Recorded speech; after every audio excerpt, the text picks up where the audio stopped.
Welcome to Radio Naturopath, the talk show about health and natural medicine. This show will first be broadcast on Wednesday, August 20th, 2025 on 91.7 FM WHUS stores. I am Fran Storch, ND, naturopathic physician. My co-host Ron is off out and about and working and stuff. We're coming to you live from beautiful Mansfield Hollow, Connecticut. Comment below to let us know you're here and ask questions. You can also email me at radionaturopath@gmail.com. If you'd like to listen to the show at another time, you can check out our podcast at whus.org, iTunes, Spotify, Patreon, and Buzzsprout. You may also watch the recorded Facebook Live episode at Fran Storch ND for 30 days, and also my YouTube channel at Radio Naturopath. The views expressed on this program do not reflect the views of the staff, management, or licensee of this station. The information presented on the show should not be construed as medical advice or direction. If you're having a medical condition, please consult with your physician. So, all about me. I had a very exciting week. I don't know if I mentioned last week that I had gotten a mammogram callback, which means that I had to go back and get another look at something that was going on in my left breast. So what happened was I had a spot compression, and they looked at it, and there was a small spot. It was called an isodense asymmetry, which means that there was a spot on the left side that wasn't the same as the right side. So they had to look at it again. I have dense breasts, and I have fibroglandular tissue in my breasts. So this one spot is very small. They looked at it, and they found when they did the spot compression that it did smush out, that in other words it flattened, which means it's more likely to be fibrous tissue than to be something malignant. And the radiologist told me I also had to have an ultrasound. When we looked at the ultrasound, he noted that all of the tissue around this spot was absolutely normal. There was normal fatty tissue, there was normal glandular tissue, and there were no concerning calcifications and no changes in architecture. So when they looked at it, they said, you have to come back in 6 months. No, you don't need a biopsy right now. I don't think it's cancer, but we want to just make sure that in 6 months' time that there's no change. And if there's no change, then you're good for a year.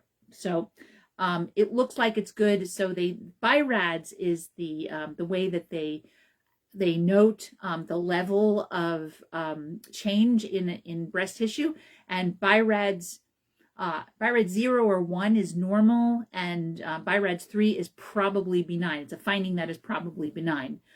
So I'm in BI-RADS 3, probably benign. I haven't actually gotten the MyChart records yet. I don't think they've come back yet. No, so I haven't been notified from MyChart. It's not in my MyChart yet.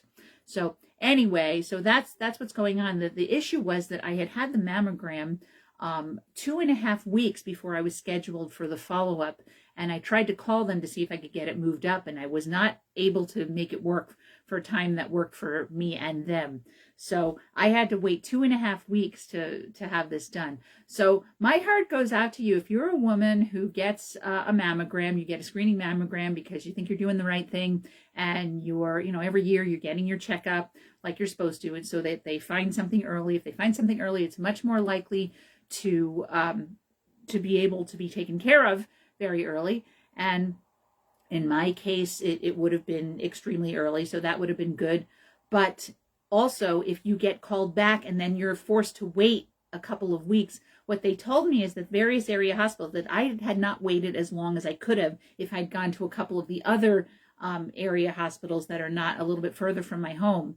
So and the other thing I understand is that there are places that you can go that they give you an answer that day. So I may look into that for next year. The thing is, I really liked the radiologist at Windham Hospital. He was this adorable man. His name is Michael Tallarico, and he is the head of radiology at Windham Hospital. He came in to say hello to me because after the ultrasound was done, the tech, Lexi, she came in and she said, all right, you have to have a follow-up in 6 months. It's probably benign, but you need a follow-up in 6 months. And I went, what? And she said, would you like to talk to the radiologist? I said, absolutely. So I waited a little longer. The radiologist came in and he bounced in like he was Tigger. He was so adorable.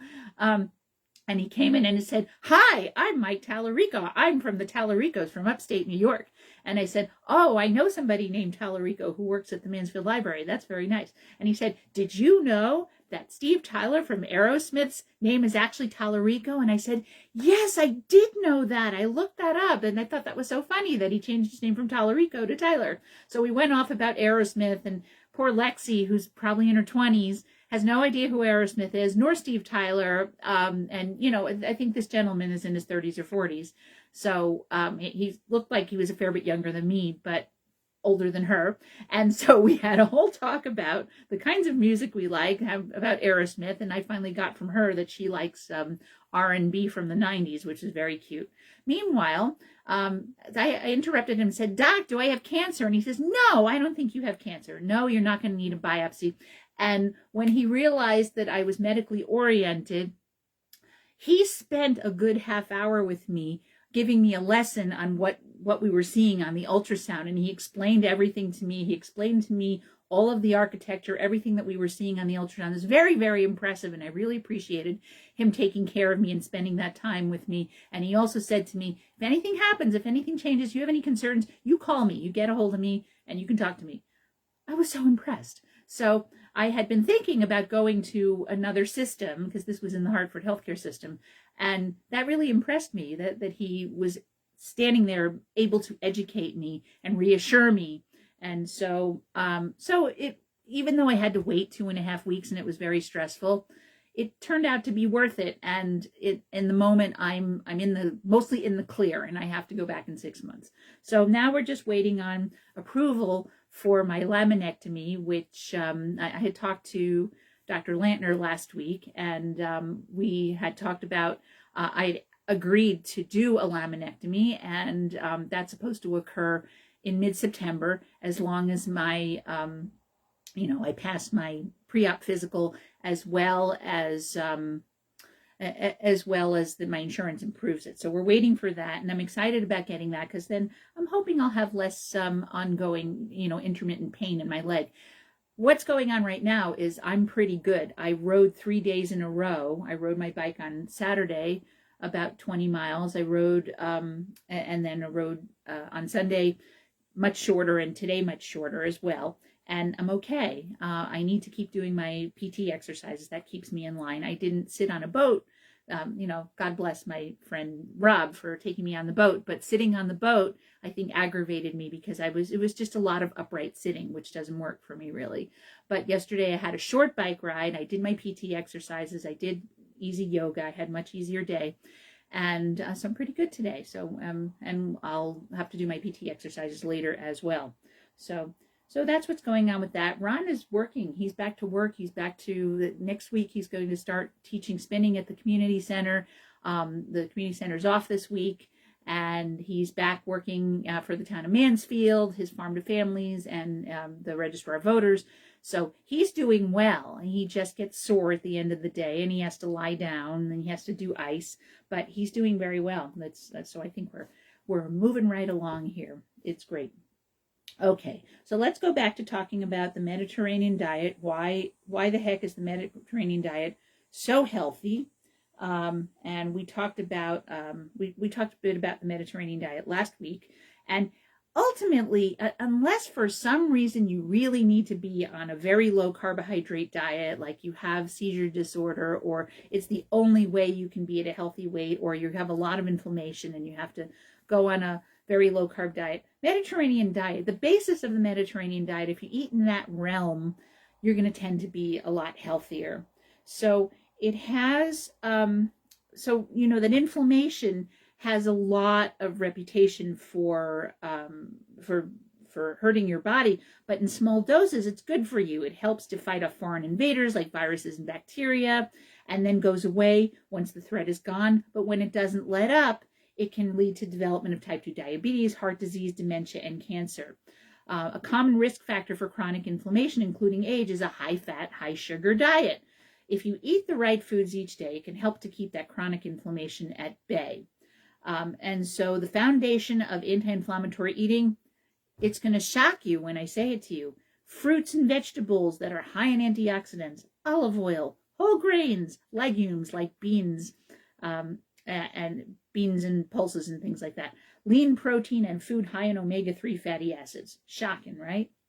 So when you eat the Mediterranean diet, it emphasizes those foods. It's backed by a lot of research. After older adults followed this plan for 6 months, they had lower levels of inflammatory markers in their blood, and those who didn't and followed the usual diet did not have the lowering of those factors. So to follow a Mediterranean-style eating plan, the thing is you have to like produce, and not everybody does. I have patients who, they're not big on fruits and vegetables, and they don't eat them all the time. And here I am trying to eat them every single day. Fruit is always a nutritious choice. There's evidence that cherries and berries in particular can lower inflammation. There's a lot of plant nutrients, polyphenols, carotenoids. Sweet or tart cherries was linked with decreased markers of inflammation in 11 studies. And those same compounds are in other berries like cranberries, strawberries, and blueberries, and have been found to lower the body's inflammatory response. You can add them to your morning oatmeal or defrost them and put them in a smoothie. Greens and beans. When you eat dark leafy green vegetables, it can lower inflammation by increasing antioxidant levels. There's a study that looked at the benefits of vegetables. Antioxidants help balance unstable molecules that can damage your tissues, and the decreased stress on the body leads to lower inflammation. And in one of these studies, eating about 2.5 cups of dark leafy green vegetables a day helps slash your C-reactive protein, which is a marker of body-wide inflammation, by about 66% in about 6 months. Beans and legumes like lentils and chickpeas offer a lot of healthy protein. The fiber and antioxidant compounds are known for preventing inflammation. You can, again, kale can be blended, kale and spinach can be blended into a morning smoothie with fruit. For beans and legumes, you can eat it as soup. Then extra virgin olive oil has a lot of plant compounds. One of the compounds is oleocanthal, and it targets the same pathways as the pain reliever ibuprofen, which is going to be your LOX and your lipoxygenase and your cyclooxygenase. When you taste an olive oil that has the compound, you'll feel that bitter spiciness in your throat. Some of the olive oil you eat should be uncooked, so make sure you put you dip vegetables you can dip vegetables in garlic. One great way to eat it is to take avocado and steam it, artichoke, and steam it, and then dip it in olive oil and eat it that way. And the olive oil can have garlic in it, which will make it even healthier for you. Fermented foods are important on the Mediterranean eating plan. So yogurt, kefir can reduce inflammation. I try to get people to consume kefir. Kefir is a little more, rank. It's stronger smelling because there's more lactic acid in it. And the reason there's more lactic acid in it is because there are more probiotic species in kefir than there are in yogurt. And the species in kefir persist in your body longer than the species in yogurt. So it's very good for you. You can eat, if you can't eat dairy, you can get aqua kefir, which also has a lot of species in it. I don't know if it has all the same species as dairy kefir. But kefir can reduce inflammation by improving the diversity and activity of your gut bacteria. So they found that blood levels of 19 inflammatory proteins decreased significantly in healthy adults who ate a lot of fermented foods, they ate an average of 6 servings per day for 10 weeks. And those who were asked to eat a high fiber diet didn't have the same decrease in inflammatory proteins. So fermented is even better for you than just eating a lot of fiber. So get some fermented foods on board. Fermented foods can be any kind of fermented vegetable. It can be fermented pickles. So you want to get pickles that are in the refrigerator case, and they say that they're unpasteurized. You can go to the Willie Co-op, and they have a whole section fermented vegetables. They have fermented carrots, beets, sauerkraut, which is cabbage, and they have kimchi. Kimchi is spicy, so kimchi is a traditional cabbage combination, and kimchi can have cabbage in it. When you buy kimchi in the store, it might have just cabbage. I think traditional kimchi is just fermented cabbage, fermented in a certain style in Korean tradition. And you can buy kimchi that has other things in it. So I have a kimchi that has seaweed in it. And I think it has some other vegetables, might have some onions and garlic in it. Then there's tomato sauce. Remember that tomato sauce, when you eat tomato sauce, when you cook tomatoes, the levels of lycopene are much more bioavailable, and lycopene is a wonderful carotenoid that helps to reduce prostate cancer and breast cancer risks, and helps with general inflammation. And this idea that you need to avoid eating the nightshade family because of arthritis, there's not a lot of good research that shows that nightshades cause inflammation. And as I said last time you heard me, is that that if you eat nightshades and you don't feel good, you shouldn't eat them. If you eat a food and you don't feel good in any way, you don't have to eat the food. You heard that here. Even if it's a food that's so-called good for you. If you eat tomatoes and they make you sick, don't eat the tomatoes. But this idea that solanine, the alkaloid that's in nightshade, the nightshade family, gives you inflammation, there's not a lot of great research on that. And if you can eat tomatoes, potatoes, eggplant, and peppers, and you don't feel increased inflammation, then you can go ahead and eat them. I believe maca is also a nightshade. Maca is, they call it a South American potato. And maca is something that people eat as an alternative. It's an adaptogen. It helps you with general health. It helps to balance hormones. It helps to increase energy. And it is also a nightshade. Let me just double check that I'm not lying about that. Is maca a nightshade? Let's see. No, maca isn't. Oops.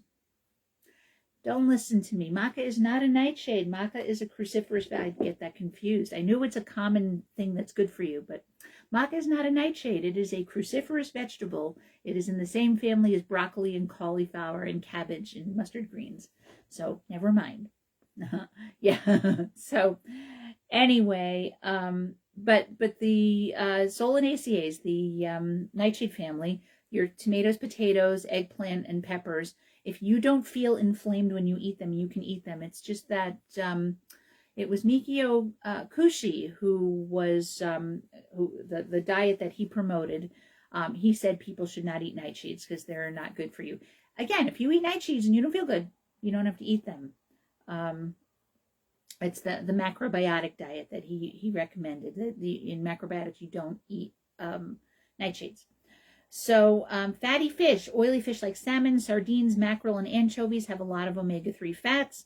When people at risk for heart disease and type 2 diabetes ate the fish twice a week for 8 weeks, they saw lower blood levels of inflammatory markers like C-reactive protein. So you don't need to spend a lot of time in the kitchen, a lot of kitchen time or money on fish. The kinds that are mentioned are available in cans or pouches a couple of times a week. Pop one open. You can put it on leafy greens, top it with fresh oil or herbs like basil or dill, drizzle with olive oil, and off you go. All right. So because I have a lot of patients who they're not great about cooking. They get home, they're exhausted from their day, and they don't do a lot of cooking and making something with protein in it. High omega-3 fatty acids, fish, are available in cans and pouches, like this article says. You can get pouches of tuna fish that are seasoned. You don't even have to add anything to them, or you can drizzle some olive oil on top of them. You don't necessarily have to use mayonnaise. If you do use mayonnaise, it's a good idea to use mayonnaise that doesn't have seed oil in it. So a lot of mayonnaise, even organic mayonnaise, has canola oil in it. Well, you can get mayonnaise that has avocado oil instead. It may cost a little bit more, but it's worth it. And I'm starting to exclusively purchase mayonnaise that has olive oil as the only oil in it. And you can buy these delicious mayonnaises. You can get them plain, and you can get them. There's one brand that has plain, pesto flavored, and chipotle flavored. So I'm trying all of those. It's nice. So when you're eating the Mediterranean diet, there are foods that are going to cause more inflammation. So if you eat fried foods, they can have a higher level of acrylamide, which is a chemical byproduct that is thought to make inflammation. If you saute, steam, or boil your foods, that's going to be healthier for you. When we like to have potatoes, so we like French fries, so we do oven fried. Ron will cut up potatoes, put some seasoning on it, put a little bit of olive oil, and stick them in the oven. And that's how we eat them. So he doesn't deep fry them. And refined carbohydrates that are made from white flour, they're going to contribute to high blood sugar, which can create oxidative stress, set off low-grade inflammation. So you want higher fiber carbs like whole grains that aid your digestion and lower your heart disease. Added sugars in your sugary beverages, sweets, desserts, they promote inflammation. In animals, at least, they can do so by altering the gut microbiome. So if you stay away from added sugars, that this doesn't mean stay away from fruit. It means stay away from sweets and cakes and pastries and things like that. And in about a day, you alter your microbiome and reduce inflammation. It doesn't take long to see benefits of it. So it's really worth trying a trial of no refined sugars if you can do it. Processed meats like lunch meats, bacon, sausage are linked to inflammation that can contribute to cancer. And also, there's a concern about being overweight. The thing is, if you're overweight and then you all of a sudden drop sugar and you drop these lunch meats and refined carbohydrates and refined flour, and you suddenly stop eating those, it's going to take you less time to reduce your inflammation significantly than it will take you to lose weight. So in a couple of days of not eating sugar, not eating processed food, eating an entirely whole foods diet, your body's going to change. And you will probably lose weight at some point, but it takes you a lot longer to lose weight than 3 days unless you starve yourself. And we don't want you to starve yourself. We want you to eat. I think it's important to eat to get the nutrients you need for your healthy diet and for you to have to feel good and have a good lifestyle. So it takes very little time to see changes in inflammatory markers and inflammation in your body. And if you stick with a sugar-free, or added sugar-free, and get rid of refined flour and other refined foods in your diet, and you don't drink alcohol, and just eat a very clean diet, 2 weeks time you're going to be a lot healthier, and there's measurable markers that you can see change. You might see a change in your LDL cholesterol, you might see a lowering of your triglycerides, a raise in your HDL, a lowering of your blood pressure, and you might sleep better, your energy might improve, and those are all things that can happen a lot sooner than just losing the weight. And it's more important to eat that way than it is to actually lose weight. It's more important to have reduced inflammation than it is to fit some sort of number on a scale. Having said that, if you do those things, if you eat in a way that's going to lower inflammation and, get rid of sugar and reduce your insulin and reduce your blood sugar and all those things, you're probably going to lose weight. So that's a way to do it. And you don't necessarily have to go on a crazy special diet. You just have to eat vegetables and fruit, small amounts of whole grains, avoid refined flour, eat legumes like beans and lentils, nuts and seeds, and clean animal protein, and monounsaturated fatty acids.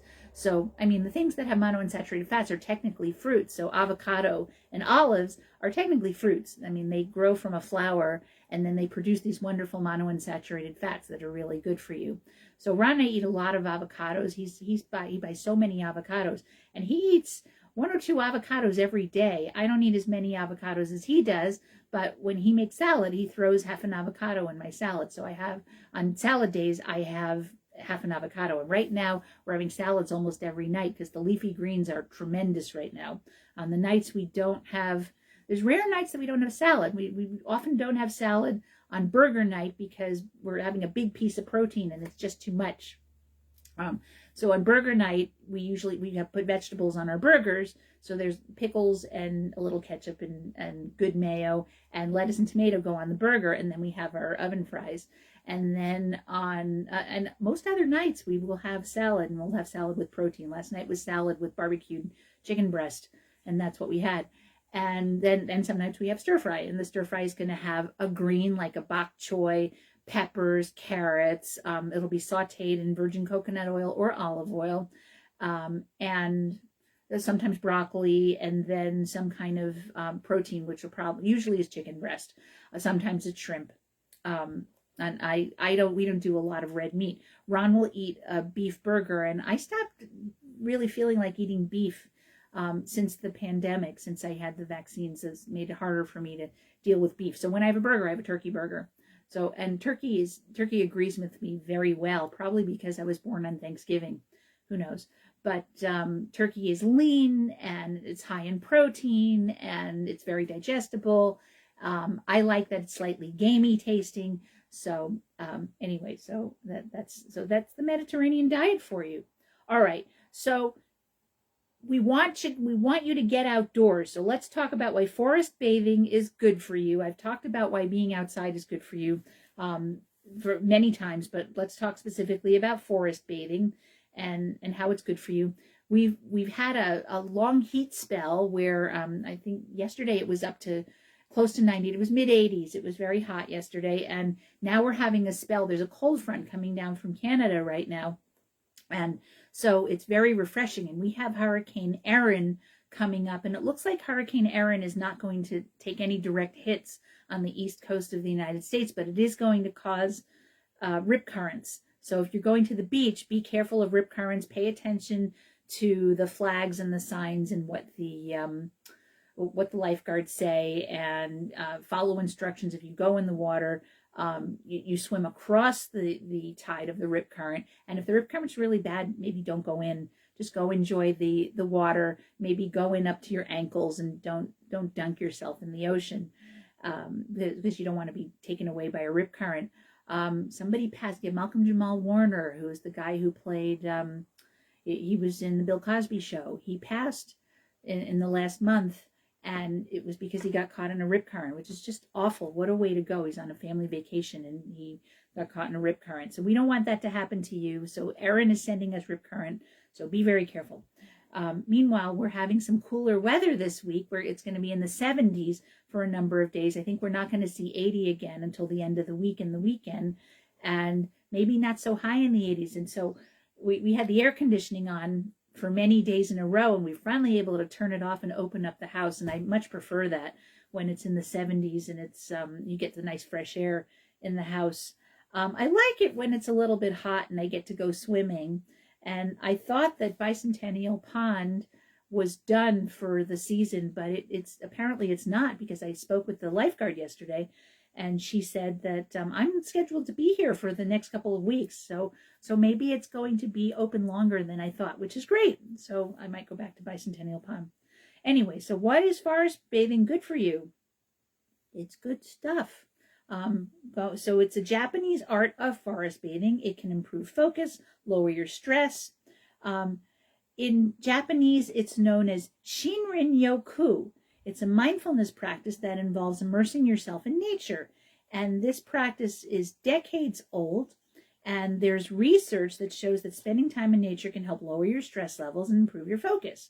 Recently, forest bathing is growing in popularity thanks to social media, where people are sharing their experience exploring forests and other green spaces and taking in all they have to offer.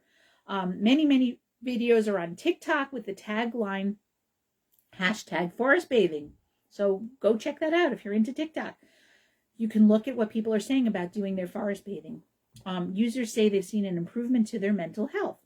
It's slowing down, connecting to nature with all your senses. It's about being in a natural setting and being present, says Mark Ellison, who's a certified forest therapy guide and trail consultant, and he's the founder of Pinnacle Forest Therapy.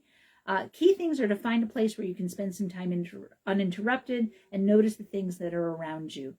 Forest bathing can be done on your own or with a guide, like this guy Ellison. He founded the first certified forest therapy trail in North Carolina, which is at Pinnacle Park. There he guides people along the trail and encourages them to notice what they hear, see, smell, and feel along the journey. The experiences Ellison leads usually last about an hour and a half, involve minimal talking to prioritize periods of reflection and meditation, and can sometimes be an emotional experience. Some people actually cry during the walks. It's really a contrast to how we usually spend our days, which are usually distracting in stressful environments. And what he doesn't say is screens, screens, screens. I've got 3 screens in front of me right now. I'm reading from an iPad. I'm looking at a Samsung tablet, and I am recording the show on a laptop. So I've got 3 screens. Oh, and then here's my phone. Phone's right here. So I got 4 screens in front of me. I'm not actually looking at the phone. Well, now I am. So screens are exhausting, and I'll repeat something I've said a number of times. When you are looking at a screen, your focus is very narrow and you are looking at small characters and you're looking at pixels. And when you're looking at pixels, pixels are an approximation of an image, and your eyes and your brain have to synthesize those images. And when you are looking out at the forest, when you're looking out in nature, your vision is panoramic. It's much more relaxing. You don't have to focus intently on small characters. So it's a lot better for your brain. It helps the muscles in your face and your eyes to relax, and it gives your nervous system a break. So some people seek forest bathing as a way to deal with grief. This gentleman, Elson, he's guided a number of individuals and families who came to the forest bathing experience to remember someone who passed away who was connected to nature. It can really benefit your mental health.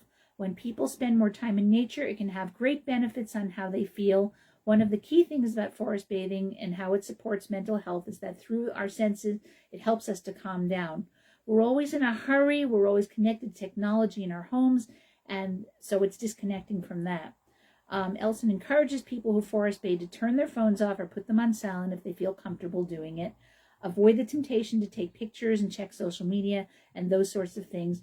Be fully, so, when you see something gorgeous in nature, you want to take a picture. So he says, why don't you put your phone down? Don't worry about it, and just look at what's around you. When you forest bathe, it can also enhance your attention span. It aligns with attention restoration theory, which was introduced by Stephen and Rachel Kaplan at the University of Michigan, which suggests that when you spend time in nature, it helps your attention capacities that we use on a daily basis to relax. It keeps us engaged enough to be interested and not bored, but lets our primary attention capacities rest, and so that's like a muscle. When they get fatigued, they're not as effective. You can start in small doses, like with anything. You can start doing a little bit and increase during time. To get the benefits of forest bathing, you don't have to head to a trail if you're not comfortable. You can even be done in your backyard or a local garden or a park, and bring somebody along to make the experience less nouveau or scary or weird. And you don't have to do it for 90 minutes to start. 10 minutes of being in nature can be really helpful. 10-15 minutes of any kind of mindfulness practice. That's why when people are like, well, I don't have time to do yoga because you have to go somewhere and you have to take a whole hour class. And I tell people, if you look at Cassandra on YouTube, she always talks about that it's much better to do 10 minutes of yoga most days than it is to set yourself up at a class at a facility once a week or a couple times a month. So if you can do something locally, if you have nature near your house, or especially if you have a nice yard, you can sit and stare at the trees and in your backyard, and that's going to be really helpful for you. And do it for just 15 minutes to start with that. And then if you feel comfortable, you can go on longer periods of time in nature. Start in small doses, keep a journal, write down some of the things you experience and notice when you're there. And if you don't have easy access to green spaces, like you live in a city or something, surround yourself with nature by getting plants for your space. So put plants in your apartment or your house. You can hang photos of beautiful landscapes on your walls, or use them as screensavers. Listen to nature-inspired sounds like ocean waves. So forest bathing is really great for you. And remember, we talked a while back about when you go into the forest, trees give out a compound called phytonacides, and those are good for your immune system. They're antimicrobial, and they encourage well-being in general. So that's forest bathing. Okay, so another topic I wanted to talk about was you can be a super ager. And what's a super ager? Somebody who ages very well. So here's a woman who's 95, who made it to 95, and she shares her secrets. So this is about a woman named Sally Froelich, who at 95, this article came out when she was 95, so I think she's 96 now. She started working at Macy's in New York City in 1950, and then went on to Bloomingdale's. I don't even know if Bloomingdale's is still there. And she was hired to interview people during the morning breakfast offerings. She interacted with customers, and it created the Sally Froelich Show, which aired for more than 20 years. the guests would talk to her and the audience would ask questions, and it was fun. There was a series for the show called The Vital Years, where she talked with different experts about the aging process. And she was already 60 at the time, which would have been 36 years ago. So 36 years ago, where are we? This is 2025. So that's 1994. Wow. When she was 60. So, it was about people who are her age today, second marriages, exercise, different problems, grandchildren. When she remembered the series, it struck a chord with her, as she's one of 600 people participating in the Superagers Family Study, which was conducted by the American Federation for Aging Research. The study aims to recruit 10,000 superagers, who researchers define as people 95 and older who are in good physical and mental health. The study also enrolls the superagers' adult children and the children's spouses who do not have still superager parents. They're just as important as the superagers because we need to draw comparisons in the frequency of the genes. So this being studied by Sophia Millman at Albert Einstein College of Medicine. The ultimate goal of the study is to understand what biology contributes to people living long, healthy lives, and we're interested in what genes may play a role in contributing to people's ability to stay disease-free as they get older. If you identify the genes that contribute to people's longevity, Millman hopes that scientists will be able to develop medications and drugs that can mimic the role of genes that superagers possess, so that others who do not inherit those genes can also live longer, healthier lives. I think if you eat foods that have antioxidants in them, that you're doing the same thing. I don't know why you'd have to take a pharmaceutical. I mean, if you're eating the Mediterranean diet, fruits and vegetables and nuts and seeds and olive oil, monounsaturated fats, and omega-3 fatty acids, all of these are going to help reduce inflammation. And one of the things that I'll remind you of is that when you consume antioxidants, one of the things that antioxidants does is it helps with healthy gene expression. It makes it so that your genes don't get damaged, so that they don't express incorrectly. So you're less likely to get cancer when you consume a lot of antioxidants. Genes play a more prominent role than lifestyle in superagers. She determined that by comparing the lifestyles of superagers from previous studies to the lifestyles of people from their generation who did not become superagers.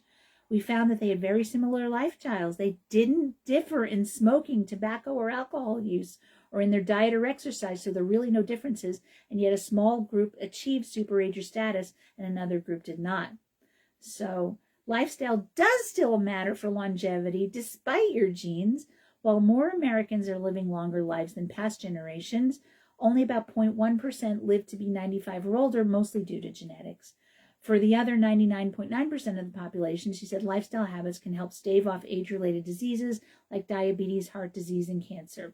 The difference is that you can probably delay the onset of age-related diseases with a healthy lifestyle, though it's unclear whether having a healthy lifestyle will get you to 95 or 100. One way to think about it is that 20 to 40% of longevity is due to your genes, which means that 60 to 80% is lifestyle. And that was stated by Roseanne Leipzig, who's a geriatrician at Mount Sinai Hospital, and she wrote a book called Honest Aging: An Insider's Guide to the Second Half of Life. Some of it comes down to lucky circumstances, and you don't have a lot of control over the education you get, prenatal environment, childhood nutrition, access to medical care, whether you live in a polluted area, which can also contribute to help in longevity. There's the concept of weathering, which says that the health of African American women may begin to deteriorate in early adulthood as a physical consequence of cumulative socioeconomic disadvantage. When given access to healthy lifestyle choices, how you choose them can make a difference. We do have a lot of control. You can certainly make sure you die early, she says. So here's some things that you can do to help you be a superager and live a longer, healthier life. One of them is to drink plenty of water. I don't know if it's in this list, but I certainly think that hydration is going to be helpful. Eat a balanced diet. There's a shock. So this is what Sally Froelich does, who's the 96-year-old lady that we're talking about. She does eat 3 meals a day, and she doesn't overeat. Don't smoke or drink excessively. Smokers experience 3 times the risk of dying prematurely from heart disease or stroke than non-smokers. There was a study found that adults who drink 7 to 14 drinks per week could expect on average a 6-month shorter life expectancy as of age 40. Maintain a healthy weight. Froelic's weight hasn't changed in 50 years. Mazel tov. Her body has changed. She's gotten, she says, dumpier, but that's part of life. So that means there's a distribution issue, but her weight hasn't changed. Do get regular exercise. Surprise, surprise. So Sally Froelich played sports most of her life and continues to golf 2 or 3 times a week and exercises 6 days a week for 20 minutes. She does daily stretches. She does 80 sit-ups in bed when she wakes up. And 3 days a week, she lifts 8-pound weights with her arms and 5 pounds with her legs. So she's doing a little bit of resistance training. She's playing golf, which involves a lot of walking, and then she's doing stretches and some resistance. Use your brain. So Sally Froelich plays bridge once a week with friends and a few times a week online. My mother plays bridge several times a week, but she does, I don't know if she plays it online. She plays other things online. She does Sudoku, but my mom plays bridge probably 2 or 3 times every week, maybe more some weeks. She listens to audiobooks and watches TV in the morning and evening. She stays socially connected. In May 2023, I talked about this, about the loneliness epidemic. The U.S. Surgeon General in May 2023 issued a report stating that half of American adults are lonely and that loneliness poses several risks to health, severe risks to health and longevity. In addition to golfing, stay connected to others. Sally Froelich goes to lunch and out to dinner on a weekly basis. She sees her children once a week, tries to visit with her grandchildren in person or Zoom. If she's been hanging around the house a lot, she just goes out and walks around the block. So that's what I say to people. Some people say they don't have people that they see regularly. There are ways you can get out and meet people. One of them would be to go for a walk in a park. Here in Mansfield, you could go to Mansfield Hollow. You're going to run into people. You can go walking in Willimantic if you want to. If you, I tell people just go hang out at the Willimantic Food Co-op. It's a safe place to be. They have tables and chairs in the front. You can have a snack. You can have a tea or a coffee and a snack and just sit there and you'll meet people and you'll get to talk to people. And, you know, you could join a club that has an interest that you're interested in. You could join a walking or a hiking club.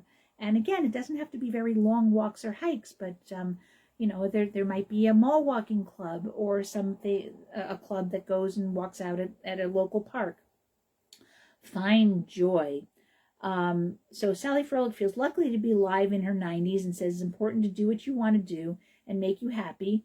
And do eat some ice cream and chocolate if you want to. So you don't want to have that as a steady diet because we just talked about getting off of sugar and refined flour and stuff like that. But if you are generally healthy and all your numbers are good, your blood sugar and your cholesterol and all that, if you have dessert a couple times a week, it's probably not going to hurt you. Do self-care. Do have some care about how you look.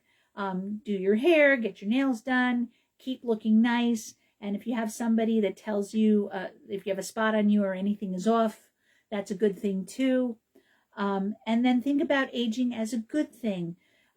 Your perception of aging influences what their aging will be like, but not necessarily longevity. There's good work out there that suggests that people with a positive perception of aging live about 7.5 more years and live better.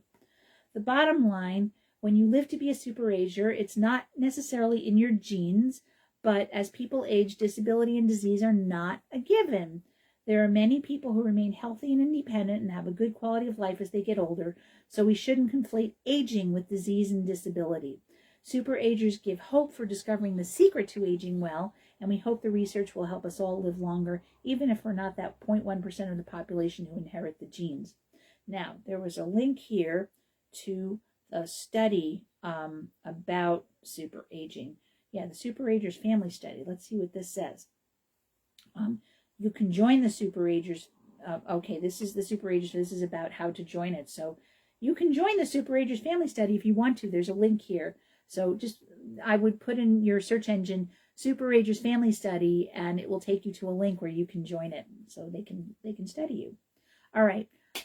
Melon. Melon's good for you. We've been eating a lot of watermelon in the last week because the watermelon is ready. Our local friends who run Tobacco Road Farm are growing watermelon, so we have a couple of watermelons from them. I also bought a local muskmelon, which is similar to a honeydew melon. I'm going to cut that up. When I was on the boat, I had some honeydew melon with Rob and Kimberly, and we had gone to a small supermarket in Lime or Old Lime, and it might have been the IGA, I'm not sure, and we got a container of pre-cut honeydew melon, and it was heavenly. It was so good. We ate the whole thing. There was none left, and I just kept offering it around and eating some myself, and we finished off the container. It was that good. So honeydew melon specifically is something that's good for you, and I love it. So here's the nutrition and benefits for honeydew melon. Honeydew melon or honey melon belongs to the melon species Cucumis mellow, which is in the muskmelon family. And so I have a muskmelon out there that I'm looking forward to cutting into. The sweet flesh of the honeydew is typically light green. It's a beautiful shade of spring, fresh spring light green. It's so gorgeous. And the skin has a white-yellow tone. The size and shape are similar to its relative, which is a cantaloupe. Honeydew melon is available worldwide and can be eaten itself or in desserts. You can grow it here in Connecticut if you want to. Used in desserts, salads, snacks, and soups. Its greatest appeal may be the flavor. It's also nutritious and have a lot of benefits. So before we get to talk about how great the honeydew melon is, let's remind you about oral allergy syndrome. So oral allergy syndrome is a syndrome where if you eat certain raw fruits, you get itching and irritation in your lips and in your mouth. That goes away pretty quickly, but it can happen. So specifically, if you have a ragweed allergy or a grass allergy, you may experience oral allergy syndrome when you eat honeydew melon and cantaloupe. They can include itchiness or swelling of your mouth, face, lips, or tongues. They usually happen right away after eating the raw food, but can also happen an hour later. And if you were to get, usually you don't think about cooking honeydew or cantaloupe, but if you get honeydew or cantaloupe jam, you'll probably be fine because the proteins that cause oral allergy syndrome are inactivated by cooking. So if you find so if you are allergic to grasses or ragweed, you're more likely to have a melon allergy. If you're allergic to certain trees, then you're going to have an issue with rose family. So the rose family, all your stone fruits are in the rose family, Rosaceae. And the roses, so that's going to be your peaches, nectarines, plums, and you bite into them and you get the same thing happening. Again, if you eat peach cobbler, where the peach is cooked, or the nectarine, or the plum, or whatever, plum jam, it's not going to happen because that's specifically what oral allergy syndrome is. There's certain proteins that cause the syndrome that are inactivated by heating. So honeydew melon, it has a diverse nutrient profile. It's a great asset of this melon.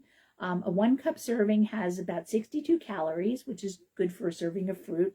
Has a whole bunch of fiber, a little bit of protein, no fat, a little bit, 34% of your RDI of vitamin C, a little bit of B6 and folate and vitamin K, and 8% of your RDI of potassium, and a little tiny bit of magnesium. Honeydew melon may reduce blood pressure. When you eat fruits and vegetables in general, it reduces your risk of high blood pressure and heart disease. A low sodium diet and adequate potassium intake can positively influence your blood pressure regulation. And honeydew melon is low in sodium, and it's a potassium-rich fruit, so it can help you maintain healthy blood pressure levels. If you want to increase your potassium intake, you can add honeydew to your diet. 1 cup has about 8% of the RDI. There's nutrients in honeydew melon that are good for your bone health. There's vitamin K in honeydew melon, has about 4% of the RDI of the vitamin, and vitamin K is involved in the production of major structural protein called osteocalcin. So if you make adequate vitamin K, it's good for healthy bones. You can get a little bit of magnesium with a serving of honeydew. The cells responsible for building and breaking down bone tissue need magnesium to function properly. So magnesium is another nutrient vital for bone health. Honeydew also has a little bit of other bone-supporting nutrients like calcium, phosphorus, and zinc. While these nutrients are not highly concentrated in honeydew, when you add the fruit to your diet, you can support your bone health when you eat a myriad of fruits and vegetables, like you eat the Mediterranean diet, which we're trying to suggest that you do. It can help you with your blood sugar management. There's research that indicates that regularly eating fruits like honeydew might promote good blood sugar levels. There was a 2022 study in over 79,000 adults that suggested that eating whole fresh fruit daily was associated with a 2.8 lower risk of diabetes in people without diabetes.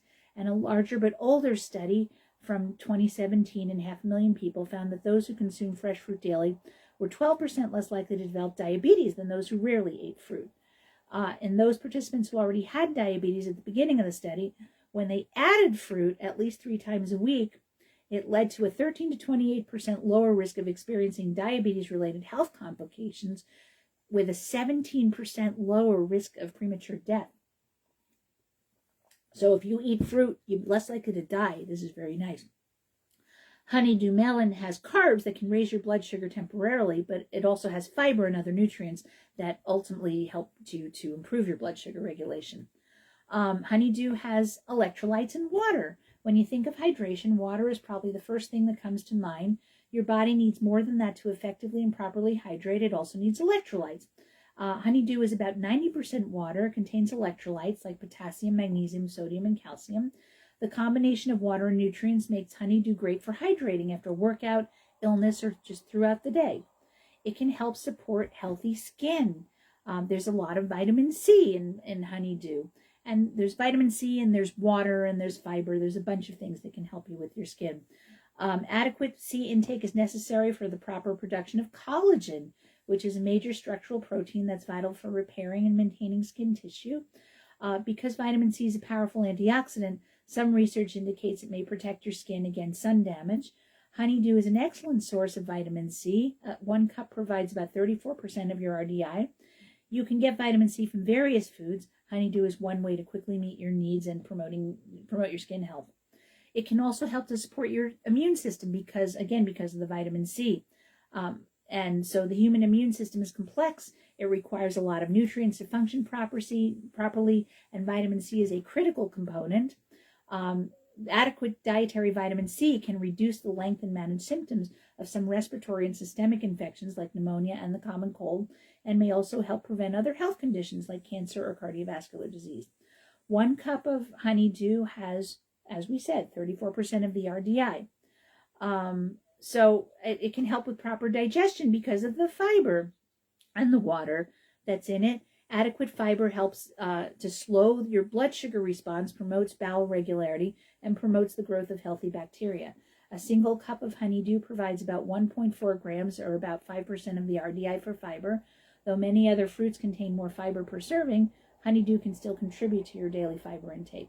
Some people with certain digestive disorders, those who are newly introducing or reintroducing fiber into the diet, a lower fiber fruit like honeydew may be better tolerated than a really high fiber, like eating 2 tablespoons of ground flax seeds or chia seeds. It can help to support your vision and eye health because there's lutein and zeaxanthin in honeydew. Who knew? Those are carotenoids that are known for supporting eye health and preventing the development of age-related vision loss. When you regularly eat foods that contain these antioxidants like honeydew, it can support proper eye function through your life. You can add honeydew to your diet easily. It's widely available. It's not too expensive. And you want to make sure it's ripe. If it's out of season or unripe, they're flavorless and they're not as much fun to eat. But if you're looking for something a little more creative, you can enjoy it in other ways. You can slice some honeydew into bite-sized pieces in your salad. And what I like to recommend, if you're going to do that, then if you want to put nuts in your salad, try pecans because they tend to have a sweeter flavor profile. And you can throw in dried cranberries or goji berries and then use balsamic vinegar as your vinegar of choice for that salad. And so it'll tend towards the sweet side for your salad. So you can put it over your green salad. You can puree the melon and use it as a base for popsicles or ice cream. You can serve sliced melon along with cottage cheese or blend it into a smoothie. You can have honeydew as the base of a chilled soup with peppers, mint, and cucumber. So that's a nice way to go, like a nice summer cool soup. You can wrap slices of melon with cured meat. So like melon with prosciutto and a little bit of cheese. That's really awesome. You can also add melon to a salsa. Honeydew melon is a sweet fruit. It can be found worldwide. It's light green. The rind is typically white or yellow. It has vitamins, minerals, and other health-promoting plant compounds, When you eat that type of melon, it can have several health benefits, mainly due to its rich nutrient content. It can be eaten by itself or as part of other dishes like soups, salads, smoothies, and more. Make sure it's in season and ripe. So I'm telling you about this now because they're ready now. All the melons are. We have such abundance. August, late July, all of August into early September, we just have so much produce. We are out of our minds with produce. And where our refrigerator's just stuffed with all kinds of good things. And Ron comes home with big bags of produce all the time. And, we get to go to the farmer's market and we get great stuff there. I love my stone fruits, my peaches and my plums and my nectarines. So I have those. And I eat berries all the time. I eat berries all year, whether they're frozen or I get them fresh, organic from the store. But they go on my yogurt or they go on my overnight oats.